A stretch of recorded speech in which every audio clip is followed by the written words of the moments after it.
Jorge Castañeda está nuevamente en este programa.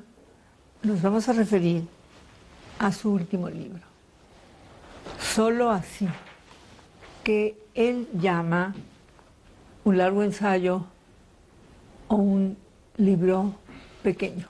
Librito. Librito. Los partidos son estables y duraderos. La candidatura independiente sería esporádica o se va a convertir en un partido finalmente y se parecerá a los demás. Mira, ha habido de todo, Silvia, tanto en América Latina como en otros países. Ha habido candidaturas sin partido, como la de Álvaro Uribe en Colombia, que se transformó en un partido. Ha habido la de Marco Enrique Sominami en Chile, que se transformó en un partido que todavía no demuestra su perseverancia, su fortaleza, su carácter duradero. Y ha habido otras, tomar un ejemplo que tú y yo vimos de cerca, de Ross Perot en Estados Unidos en 1992, que desapareció al día siguiente de la elección. No solo no duró, no se transformó en partido, desapareció. Bueno, depende de los países, de las coyunturas, de las personas. Hay países donde las candidaturas sin partido no han prosperado. Pero hay países, por ejemplo, Chile es un país que tiene uno de los sistemas de partidos más antiguo, más consolidado, más sólido de toda América Latina, salvo el interregno de la dictadura de Pinochet. En Chile el Partido Socialista o la Concertación, el Partido Comunista y sobre todo la democracia cristiana y bueno, los partidos de derecha llevan 70, 80 años al mando y de repente un joven se lanza como candidato independiente y saca 20% del voto, candidato sin partido. ¿Por qué? Porque la gente estaba harta de esos partidos tan sólidos, tan arraigados, con tanta tradición. Pues la gente estaba harta en uno de los países con mayor tradición partidista de toda América Latina. Tú apoyaste a todos esos votantes mexicanos que estaban hartos del PRI y entró el nuevo partido, el PAN, que no salió perfectamente bien librado de sus dos gobiernos. ¿Qué les pasó? Bueno, yo distinguiría mucho entre Fox y Calderón, los dos presidentes que llegaron a Los Pinos vía el PAN. Fox le entregó al PAN. Los votantes ratificaron al PAN en el gobierno. Entonces no tuvieron una opinión tan negativa del gobierno de Fox, porque de haber tenido una opinión tan negativa, pues no hubieran electo a un nuevo panista a la presidencia. Calderón no pudo entregarle de nuevo al PAN, le entregó al PRI, es decir, trajo de nuevo el PRI a Los Pinos. Entonces, en primer lugar, creo que hay una diferencia muy grande entre los dos. Dicho eso, yo estoy de acuerdo contigo, creo que los dos gobiernos del PAN, siendo que creo que son muy distintos en mi opinión, no estuvieron a la altura de las expectativas ni de las necesidades del país, ni mucho menos. Y sobre todo el de Fox, que tenía un mandato mucho más amplio, mucho más sólido que el de Calderón. El de Calderón nos llevó una hecatombe en este país de 80,000 muertos y 25,000 desaparecidos, pero el de Fox no cumplió con las expectativas que había. No cumplir y que mueran esas cantidades de personas son cosas bastante distintas, pero no quiere decir que Fox la libró bien. ¿Cómo puede un presidente en México cambiar la ruta que los narcotraficantes han marcado y que está arraigada y que hasta ahora ningún presidente anterior pudo con ellos? Bueno, yo creo, Silvia, y lo hemos platicado mucho y hemos firmado documentos juntos, Claro. Que la única solución en México y en otros países también es la legalización de las drogas, primero de la marihuana y conforme se pueda ir avanzando de otras. No hay ninguna manera de ganarle una guerra al narcotráfico, a las drogas. La guerra contra las drogas fue una guerra perdida de antemano cuando la declara Richard Nixon en Estados Unidos en 1971. En el mundo entero esa guerra ha fracasado. En estos días se va a celebrar la sesión especial de la Asamblea General de la ONU en Nueva York sobre la política de drogas y el consenso que está emergiendo, incluso entre países realmente trogloditas como Rusia, como Pakistán, como Malasia, como Arabia Saudita, es que esa guerra se perdió, que no se puede ganar y que hay que abandonar la política, la postura prohibicionista, coercitiva, punitiva contra las drogas. Yo creo que cualquier presidente de México, ya en las condiciones actuales que se atreva a hacerlo, puede sacarle un enorme provecho y mejorar enormemente la situación de seguridad y de violencia en el país, ya pasando a la etapa de la legalización o despenalización, por lo menos de la marihuana, que sigue siendo la droga que más rentas, más utilidades le genera a los narcos mexicanos, no a los colombianos o peruanos, pero a los mexicanos sigue siendo la marihuana, aunque la heroína ha subido mucho en tiempos recientes.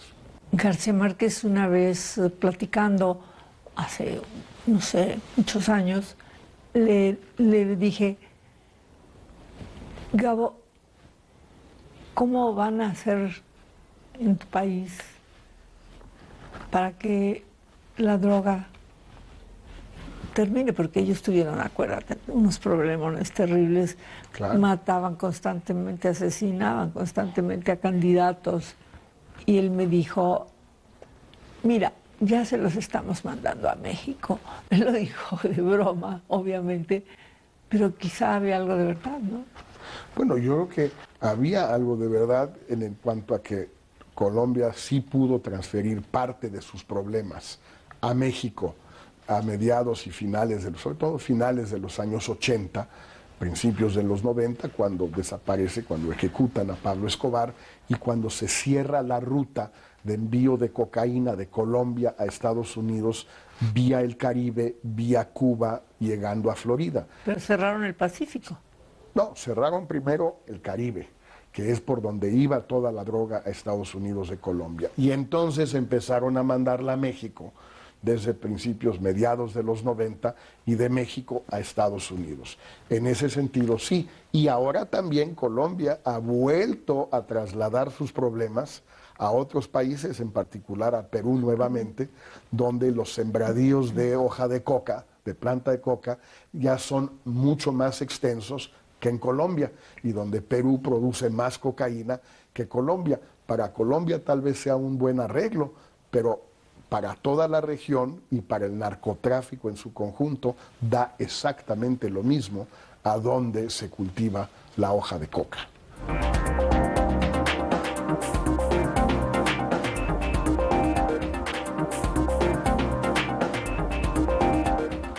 Los políticos razonablemente tienen problemas personales. ¿Tú has dominado tus demonios? Yo creo que nadie que tiene un mínimo de introspección, un mínimo elemento de autoanálisis o de análisis a secas puede pensar que tiene completamente dominados sus demonios, Silvia, y mucho menos totalmente resuelta o dominada la parte emocional de su vida, o la vida emocional si prefieres. El que diga eso pues es un ignorante o un mentiroso. Y como no me considero ni ignorante ni mentiroso, no lo afirmaría. Sí creo que los años, la experiencia, los golpes, la introspección, acompañada o no acompañada, el análisis de un tipo o de otro, creo que te lleva a tener una visión mucho más clara de tu propia vida y de tus demonios, y de tu vida emocional que si no la tienes. Lo que yo creo que tengo hoy es algo que probablemente hace 20 o 30 años no poseía y me da mucho gusto tenerlo. Pero, insisto nuevamente, es cosa de comparar con otros, no comparar con un ideal. Yo no conozco a ningún político o ningún intelectual, por cierto, o ninguna figura pública, digamos, empresario, político, intelectual, científico, artista, lo que tú quieras, que pueda realmente decir que tiene todos sus demonios bajo control. Tu carrera política, mentalmente, ¿cuándo empezó? Eres un gran ensayista, un gran observador de la política, no solo de nuestro país, pero internacional. Como platicábamos cuando hablamos de mi autobiografía, Silvia, hace ya casi un año, Sí. Amarres Perros, yo he pasado toda mi vida adulta, desde los 20 y pico de años, entrando y saliendo de la política. Cuando tuve el honor de conocerte a ti y a Fuentes en París en 1976 y 77, fueron los años en que me acerqué y luego ingresé al Partido Comunista Francés, del que fui militante durante un par de años, donde ya no solo observaba la política, sino actuaba en ella. Luego salí, luego volví a entrar, luego salí, luego volví a entrar. Y la verdad es así, ese ir y venir ha sido una constante en mi vida hasta el día de hoy. Hoy mismo puedo dar una entrevista en la mañana en tanto posible candidato independiente y otra en la tarde comentando lo que está sucediendo con las elecciones en Estados Unidos y Donald Trump. En un caso soy partícipe, en el otro caso soy observador o espectador. Y bueno, es cierto que esa doble función o doble perspectiva, pues a veces debilita a ambas y a veces fortalece a ambas. Ahí sí, pues le toca juzgarlo a los lectores y en su caso a los votantes. ¿Qué riesgo hay de que en México se extienda una opinión adversa a los partidos y favorable a los personalismos? Ni en México, ni en el resto de América Latina, ni en ningún país, los partidos son antídoto seguro contra los caudillismos, ni todos los caudillos llegan al poder fuera de partidos. Eso simplemente no es cierto, decíamos hace rato, llevando las cosas al extremo.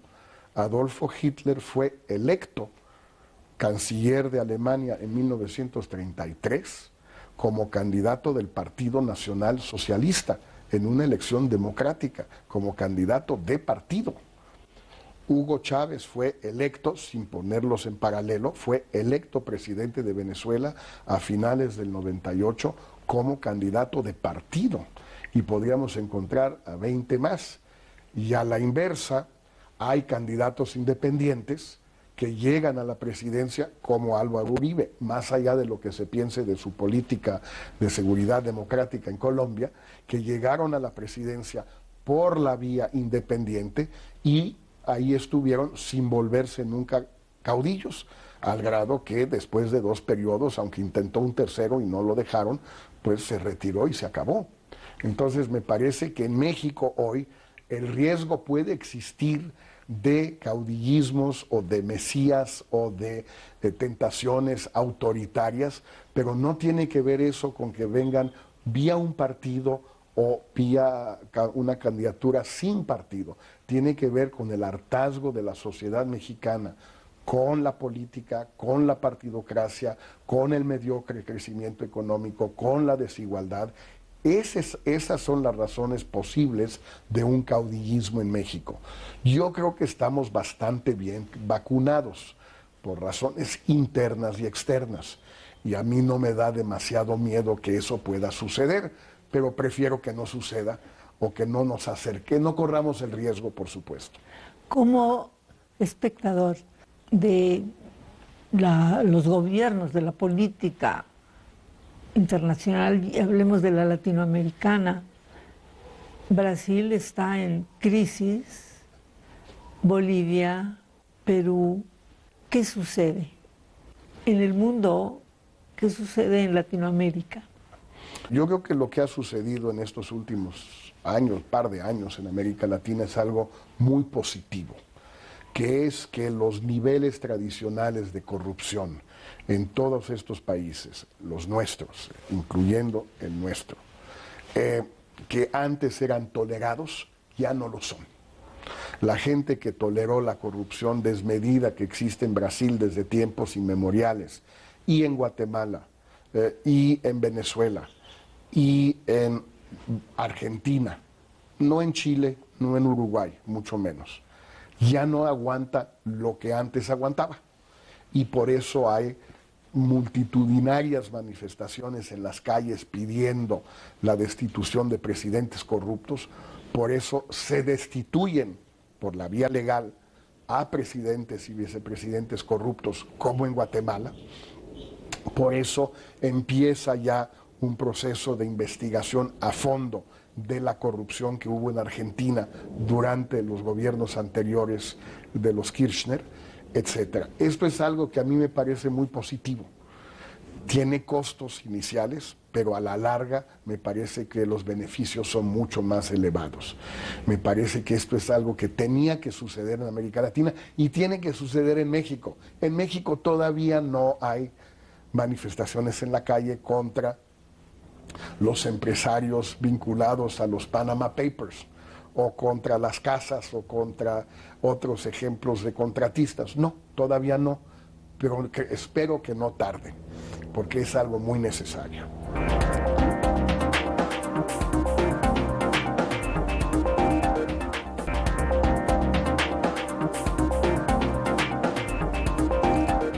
Jorge, tú eres un político o un hombre que escribes muy bien, hablas muy bien.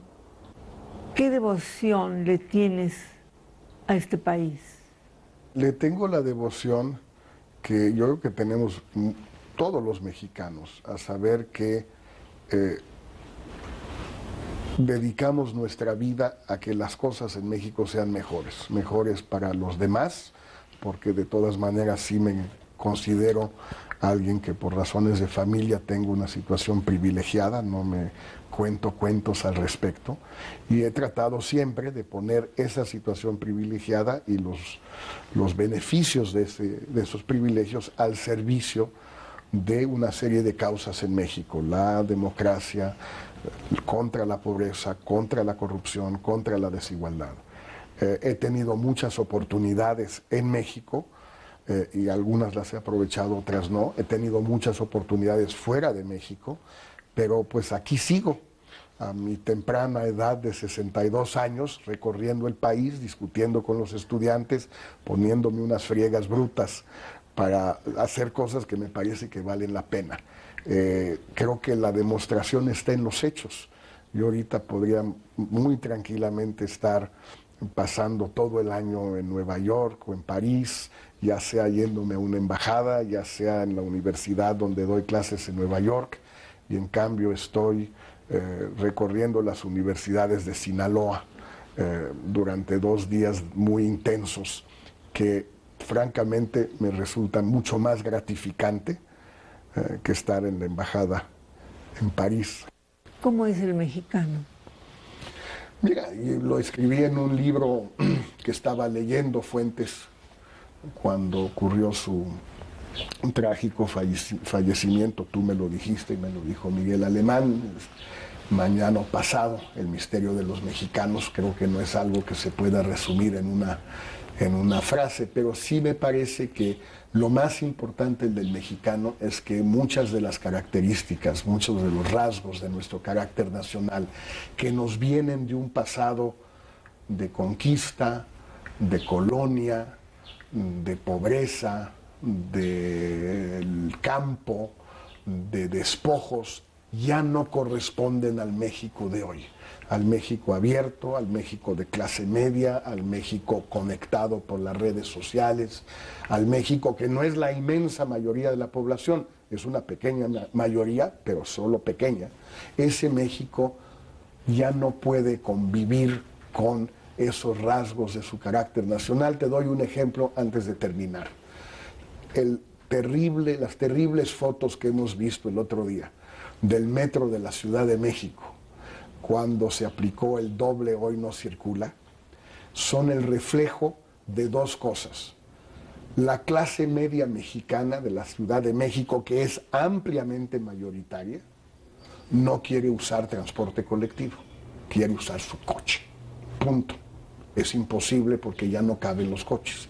Pero los gobiernos que hemos tenido en la Ciudad de México los últimos 15 años no quieren construir transporte público colectivo que le sirva también a la clase media, que insisto, es mayoritaria ya en esta ciudad. El transporte público colectivo que se construye en este país, en esta ciudad desde los años 60, le funciona muy bien a mucha gente sin automóvil en la ciudad. Pero hay 5 millones de automóviles en esta megalópolis.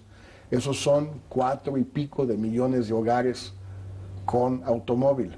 No son todos ricos, porque si todos fueran ricos, pues sería una ciudad de ricos. A los políticos les gusta el poder y mandar. Te incluyo allí porque pues vas a ser uno de ellos. Bueno, no, inclúyeme no por lo que vaya a hacer, sino por lo que fui.